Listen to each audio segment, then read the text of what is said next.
வணக்கம் உறவுகளே, நான் தான் கௌரி ஹாய்க்கிறேன். கௌரி கிச்சனுக்கு உங்களை அன்புடன் வரவேற்கிறேன்.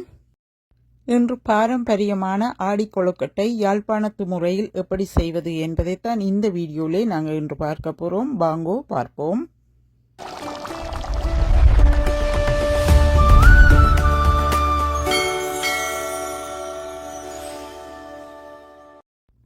கொழுக்கட்டை செய்ய தொடங்குவதற்கு முதல் ஒரு முக்கியமான விடயத்தை சொல்ல விரும்புகிறேன்.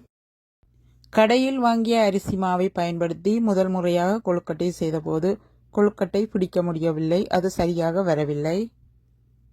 அதனால் வீட்டிலே அரிசியை வறுத்து மாவாக அரைத்து இந்த கொழுக்கட்டையை செய்தேன். வீட்டில் ஏற்கனவே வறுத்து அரைத்து வைத்திருந்த மா முடிந்து விட்டது, அதனாலே உடனே வறுத்து அரைத்து எடுத்தேன். இந்த வீடியோவை முழுமையாக பார்க்க விரும்புகிறீர்கள். இந்த வீடியோவை முழுமையாக பார்க்க விரும்பினால் என்னுடைய சேனலுக்கு விசிட் பண்ணி பார்த்து கொள்ளுங்கள். நன்றி, வணக்கம்.